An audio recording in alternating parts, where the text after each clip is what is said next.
Eu gostei de ler esse livro quando eu era vivo. O livro maldito, mais de 70 contos que vão te aterrorizar.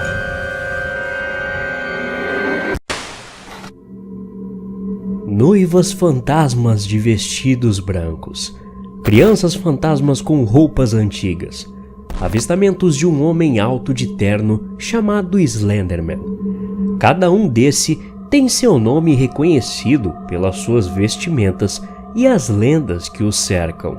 Até mesmo o Homem de Chapéu, aquela sombra sinistra que muitos ao longo de décadas afirmaram estarem sendo observados, mesmo à espreita de portas, janelas ou em espelhos, costuma ser descrito como uma sombra escura e um chapéu. Por isso esse nome. Isso me levou a uma pergunta que refleti muitas vezes ao longo dos tempos, fazendo coisas de terror, ao ler histórias de fantasmas e outras coisas paranormais. Por que os fantasmas costumam aparecer usando roupas? Eu certamente não sou o primeiro a me perguntar sobre isso. Então, fui atrás de respostas para trazer aqui no canal e refletirmos juntos. Um homem chamado Troy Taylor, da American Ghost Society, se fez essa mesma pergunta e chegou a uma conclusão há vários anos atrás. E tudo é envolto de um mistério sem fim. Até porque devemos nos perguntar primeiro sobre a natureza dos próprios fantasmas. Eles existem? E em caso afirmativo, quem são eles? Nós não temos respostas sólidas e factuais para essas perguntas, mas algumas possibilidades podemos pelo menos imaginar. Em seu artigo, Taylor levanta a questão da possível existência de assombrações residuais e gravações ambientais, nas quais os eventos passados parecem se repetir como se fossem parte de algum filme fantasmagórico, se repetindo várias vezes no local onde ocorreram. Nesse caso, as roupas dos fantasmas fazem parte da vida terrena que eles tiveram no momento da morte. Assombrações residuais são conhecidas como assombrações não inteligentes, os fantasmas sendo imagens projetadas e não fantasmas inteligentes como nós normalmente pensamos que são. Faz sentido que o traje faça parte desse loop infinito que eles vivem. Taylor também pensou sobre uma questão interessante. As câmeras geralmente capturam fantasmas como névoas, órbitas ou luzes estranhas, e não em formas humanoides que, no caso, as testemunhas costumam afirmar ver, embora nem sempre seja esse o caso.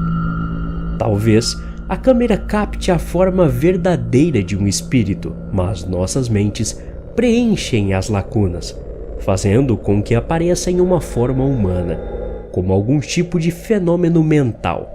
Nós, como os que ainda vivem, vemos o que esperamos ver, roupas e tudo mais. Então, novamente, há a possibilidade de que espíritos, sendo seres humanos que já viveram, sejam capazes de projetar suas aparências para fora nas mentes de quem os vê. Mas vamos mais a fundo nessa questão. A Sociedade para a Pesquisa Psíquica tem uma página bastante aprofundada sobre a questão dos fantasmas vestindo roupas, que se concentra fortemente em experiências fora do corpo, no que podemos chamar de aparições EFC. Estas são as aparições de pessoas que se manifestam aos outros durante experiências fora do corpo. Por exemplo, em um caso de 1957, uma mulher que morava em Illinois, chamada Martha Johnson, sonhou que havia visitado sua mãe em Minnesota. Ela, enquanto estava dormindo, entrou na pequena casa de sua mãe e encostou-se no armário com os braços cruzados. A mãe dela a olhou. Então Martha simplesmente saiu.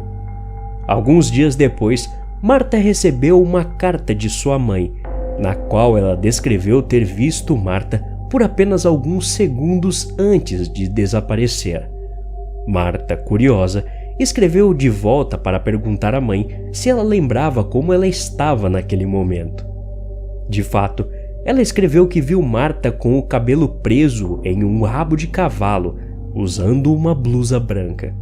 Marta também parecia perfeitamente real, como se estivesse realmente ali.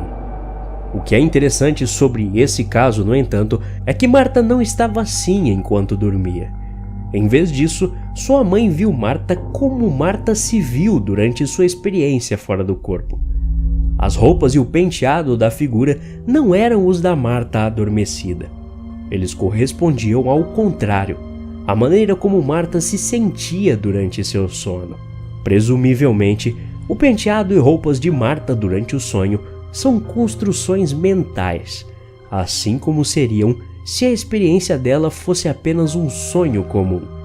Nesse caso, Marta projetou sua aparência, sua autoimagem durante o sonho, na mente de sua mãe.